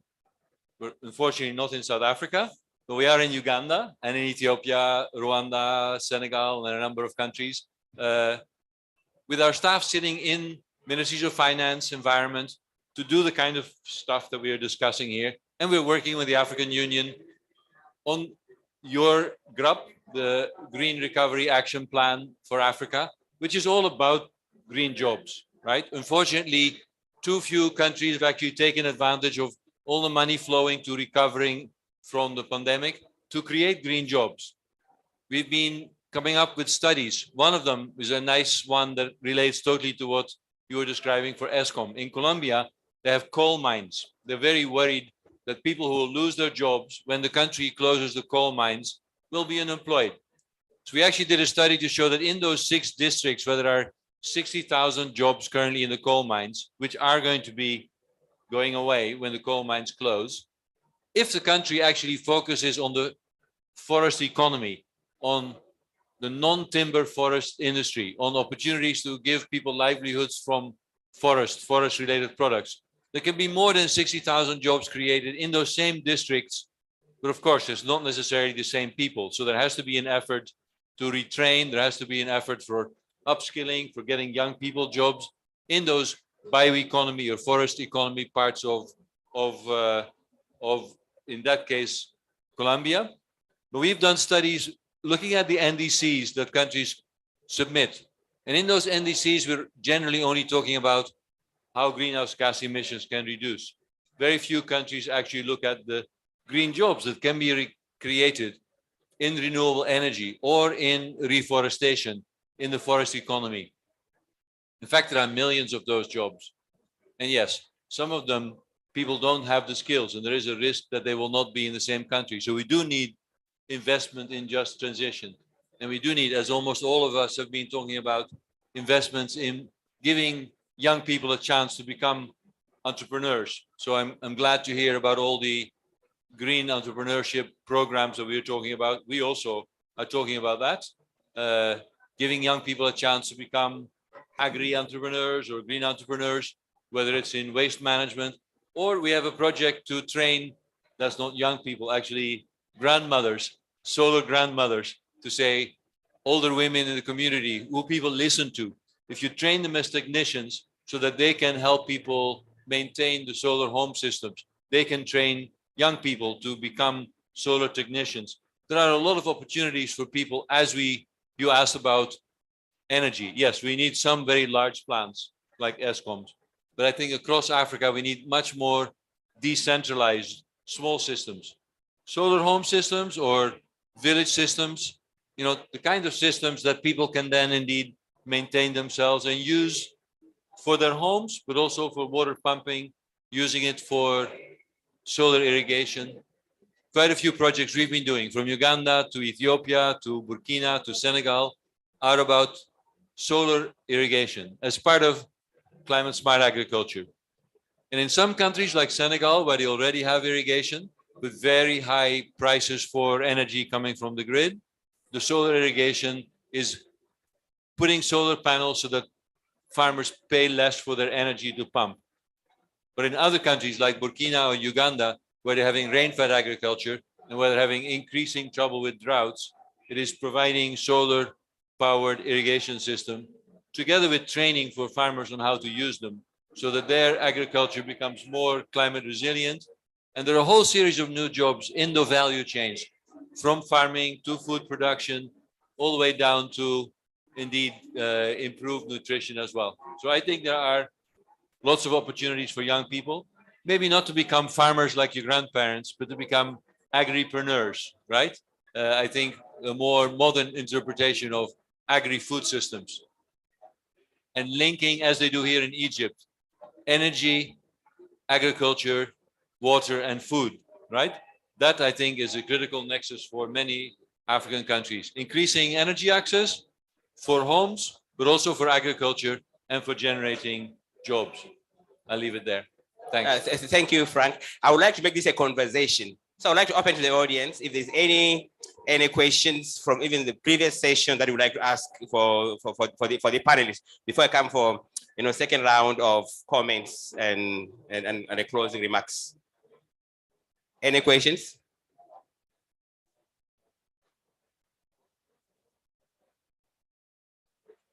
Okay, so one of the questions that arose from the, do you have a question? Oh yes, of course.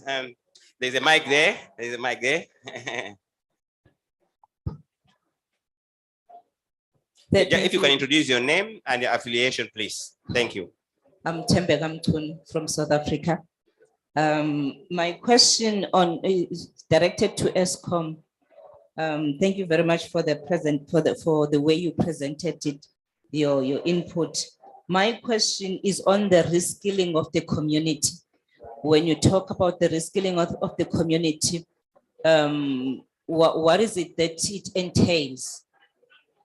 Secondly, and as you talk about the just transition strategy that you are engaging on, what about the labor? I know we are talking about the skilling of your own labor, but you have amongst your labor force those that are at an advanced age. What is your plan with them?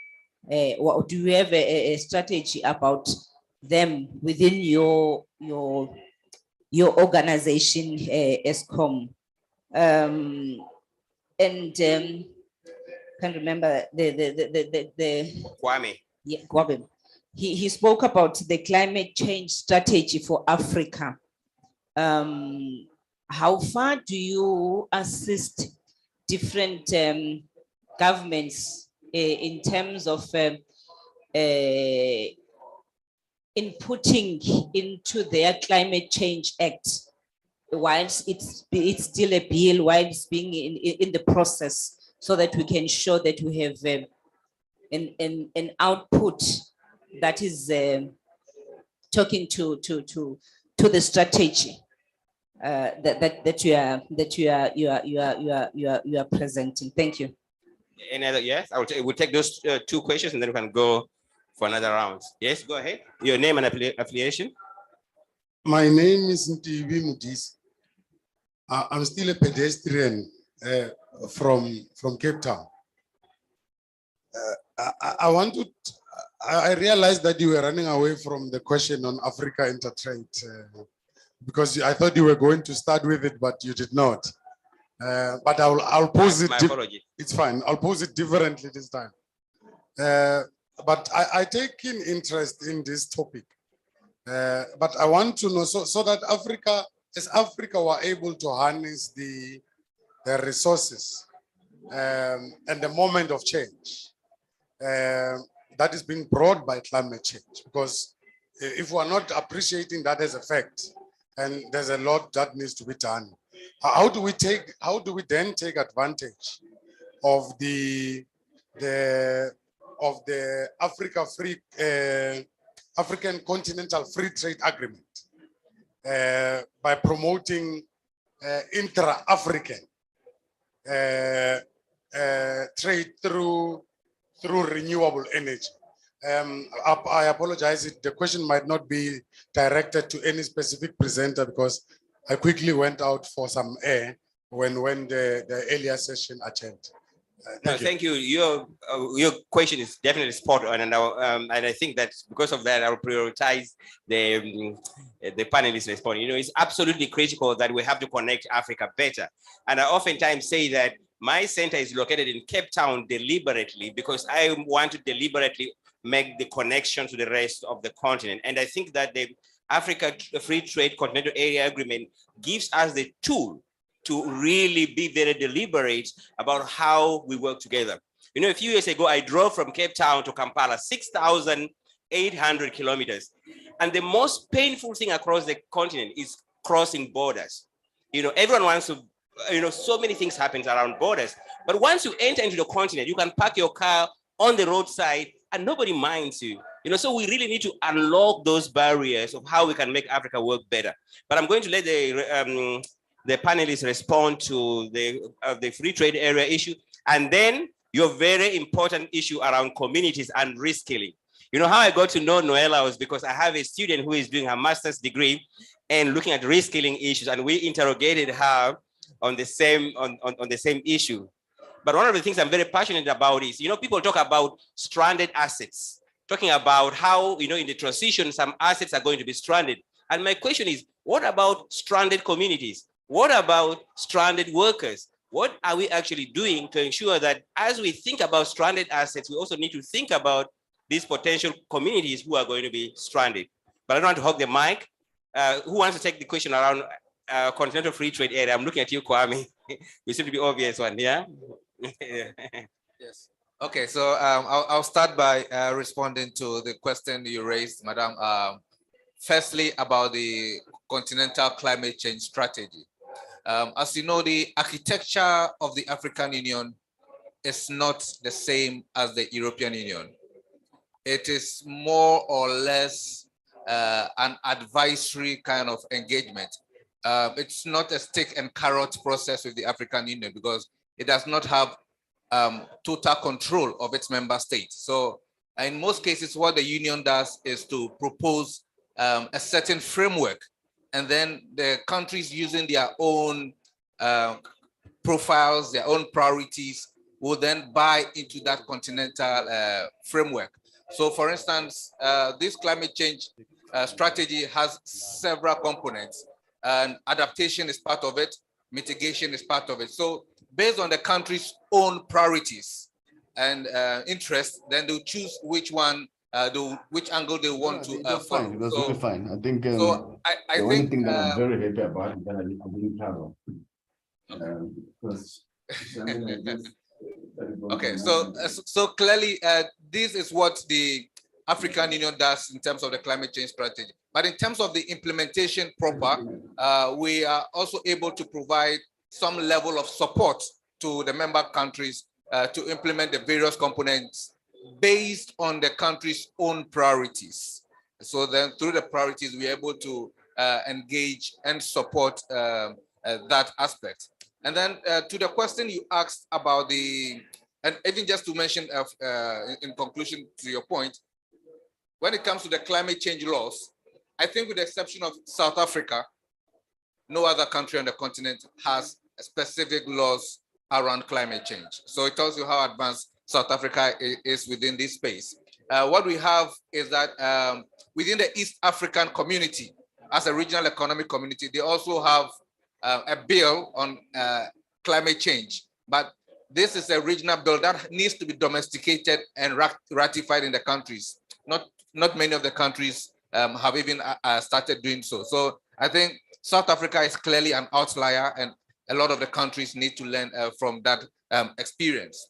And to the continental free trade area question, very important, the renewable energies. This is what we are focusing on as a continent. But I remember a point that Minister Mantasha has always made.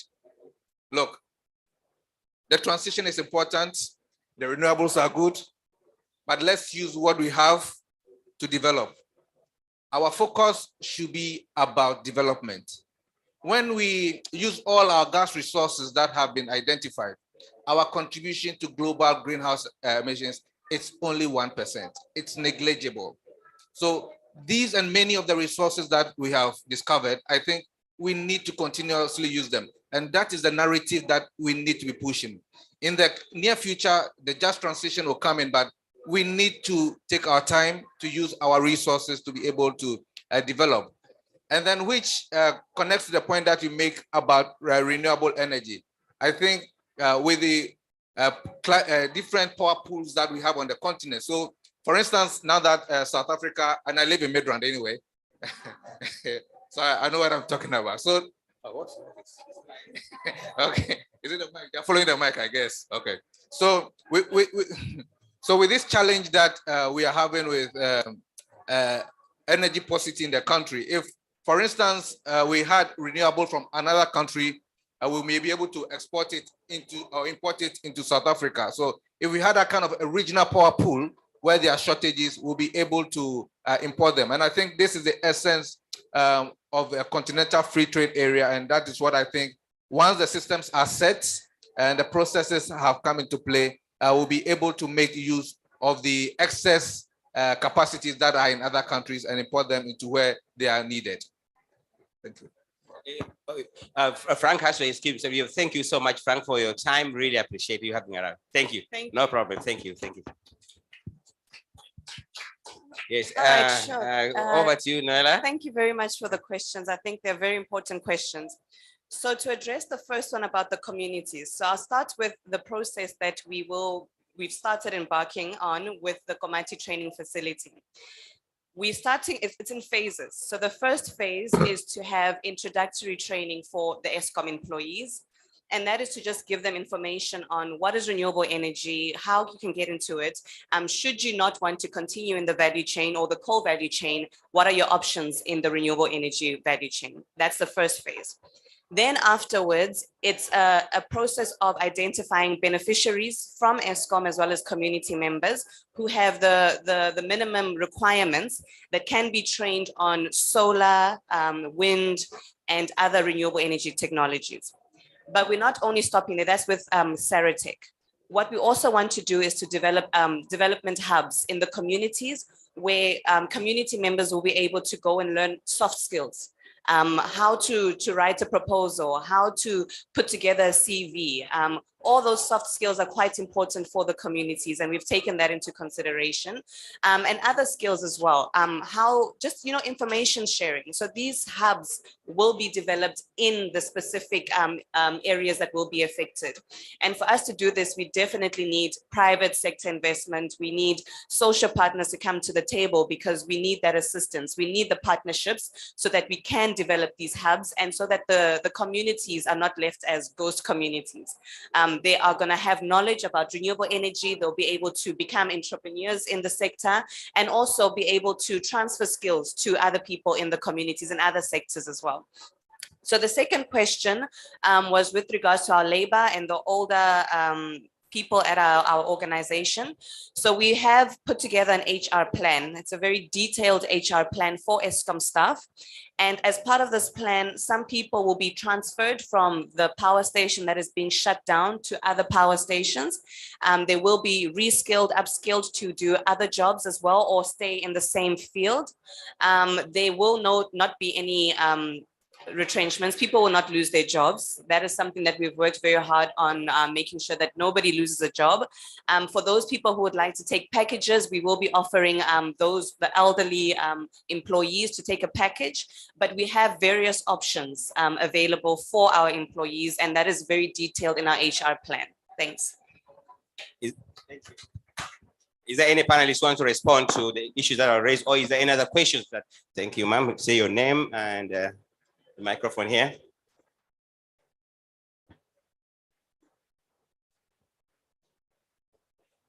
Thank you. My name is Simpiwe Mbata from South Africa. I'm interested in ESCOM.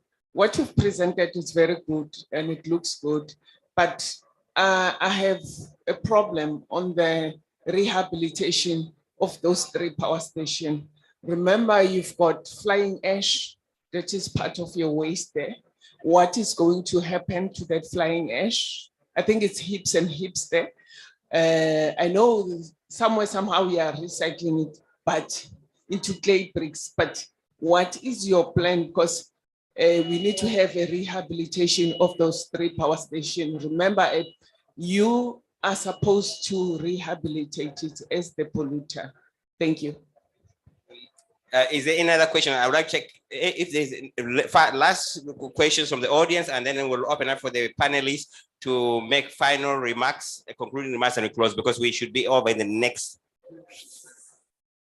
4 minutes.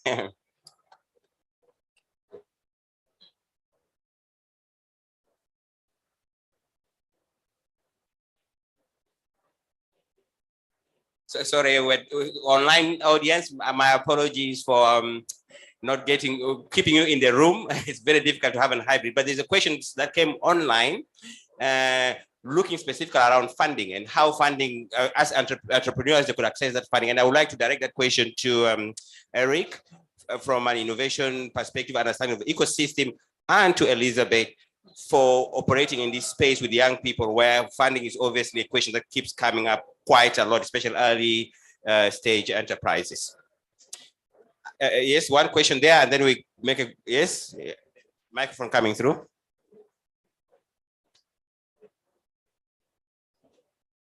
Thank you, Simpiwe Mbata from Zambia. I want to ask a question. What's your plan? What's your future plan? Is your investment relationship from the Zambian government, ZESCO, and ESCOM from South Africa, in order to reduce load shedding in our region, so that we can build a 24-hour economy in our region to improve our trade system? Thank you. Very good question, which alludes to the power pool issue and to some level the continental free trade area. I don't want to make this an ESCOM session, so I don't want to put you on the spot. If there are questions that are not in your domain, please, it's okay to pass them. But just respond to the questions that have been raised and make your concluding remarks. Then we can close. Okay, sure. Thank you. Thanks for the question with regards to the ash. ESCOM has plans. Each power station has a repowering and repurposing plan. And as part of that, we are considering how to rehabilitate our land. It is something that is an issue. We're looking at ash beneficiation. What can we do with the ash? Where can we put the ash? And as one of the other options is to put solar PV on a rehabilitated ash dam. So there are plans as part of our repurposing and repowering, but the details of that would be in the site-specific plan for how to rehabilitate once the power station has been shut down. Thanks. And your concluding remarks? That's it? Cool, thank you. Yeah. Okay. Your last word, your last word. My last words, okay. I think this discussion was very informative, and thank you so much for having us here. I think some of the challenges that we're having with collaboration and being able to partner with various partners is that we need alignment, policy alignment, regulatory alignment. If our energy, industrial, environmental policies could all be aligned, that would be very, very helpful. And as well as public sector private sector involvement, I think it's so essential for us to get private sector to be involved, to assist with investments so that we can implement all of the social projects that we have. And yeah, just to make sure that as ESCOM, we can transition, I think we need to collaborate and participate with other game players in the sector. Thanks. Thank you. The funding question from online, if you can attempt, you are the UN, Elizabeth, you must have money. Young people want that money. Can you deliver? Yeah, one thing that I want to mention, I think whoever asked the question online, I want to be real, right? I've been talking about the importance of upskilling.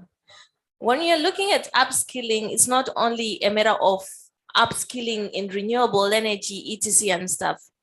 It's also a matter of, building the skills for young people to understand the importance of creating sustainable and good relationships with partners. A relationship is reciprocal. If I'm to go today and ask her some funds, definitely she will not give me because she doesn't know me, right?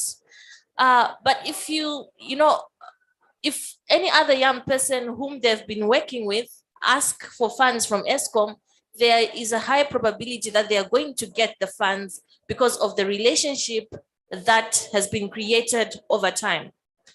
This is what happens when it comes to funding. Funding, when we are talking about funding, we need to make sure that at least we try by all means to establish good relationships between youth networks, youth organizations, and the donors. That is very important. At school, they will not teach you all this, but when you're in the space, you will see that this is a very critical and important skill to have. When we come here at COP, it's not a matter of taking pictures with big people, but it's a matter of making sure that when they leave this place, they at least remember your name. They might not remember your name, but at least they might remember some of the initiatives that you have done. When you meet next year, COP28, you're now updating them. Oh, by the way, I was doing A, B, C, and D. I now have a prototype. It's now easy to engage. Even when you ask for funding, you might not get them the first time, but you might eventually get them because you're building a relationship. So this is what I would like to encourage most of us, that it's all about building relationship. I do not want to start talking about the platforms that offer funding. I mean, we have loads of platforms, but I just wanted to make sure that we at least try to understand and take this very serious. Thank you. Elizabeth, can you write a book, please, and we will distribute it via WhatsApp. Eric, any final conclusions? Yes, I think Elizabeth touched upon the point that I wanted to bring, because in the entrepreneurial ecosystem, there's a lot of venture capital which are looking for good ideas. Even in the program that we are implementing two programs. One on engaging youth in climate action, where we give seed funding to some of the youth, and another in green sectors. We will launch around March next year the call, where around 30 students will be supported with seed funding to develop ideas. But the experiences that we have realized is that, as you say, you have to be prepared in order to request for funding. To be prepared means in most of the program, we need to have youth which have already advanced ideas of what they want to do. So meaning, and you can use this time before going for funding, you can go in the tech up in your city, try now to materialize your ideas in something concrete. Use the Fab Lab if you are developing a technological solution to come with a prototype. If you reach this level, then you will be able to see now all the opportunities of program which are there to incubate youth. So that is more or less the advice that I will give. At least use the time first before going for funding to mature the ideas that you have, even if you don't go into a prototype, but to have something more concrete that when there's a call, there are a lot for the development corporations, and there are a lot of programs aiming to support youth to mature their ideas. But then sometimes it's not so always easy to select the one who have already ideas. Just to say the money is not the problem, it's more make the first step, do your homework, come with a clear ideas of the small prototype, and then you will see. Connect with the tech up in your city, and then they are also connected to different programs when it comes to pitches, so just connect to this tech up, and then you will see now with your initial idea or prototype the different opportunity that will come to you. Thanks, Eric, and thanks everyone for your excellent inputs. I mean, for young people who are online, who are looking, or even in the room, who are looking for funding, it's very clear. You know, you must build your capacity, have the right networks. And I always say, don't be afraid to have your voices heard. And I'm glad that you asked this kind of question. One of the key things we're actually doing at the African Center for Green Economy, which we want to announce at this session, is setting up a Green Innovation Hub, which is really to coordinate this information flow so that we can really connect entrepreneurs to the kind of information that they require, whether it's mentorship, whether it's funding, and so on, but on a platform that would be able to respond to many of these questions that that entrepreneurs pose. Ladies and gentlemen, from the bottom of my heart, I would like to say thank you so much for your time, for this engaging session. I think it has been brilliant. You all agree with me. And just also to our partners in Dialogue for the previous session, who have collaborated many years, and to our funders, the International Development Research Center, and everyone who has stand up for this session, and to NBI for giving us the platform to showcase the work that we do. You know, when I was thinking about the last concluding remarks, and I'm looking at the panel here, and it's completely not by design. I'm originally from Uganda via South Africa. I've lived there for 18 years. Kwame is from Ghana. Noella is from South Africa. Elizabeth is from Zimbabwe. Eric is from Cameroon. You know, from all across the continent, or corners of the continent. And I think that is really what the Africa requires, that we need to hold hands when we are friends. Continent, Africa is our home, and we need to be very deliberate about making an impact in the lives of our people. Thank you so much for your time. Hope to see you around. Much appreciated.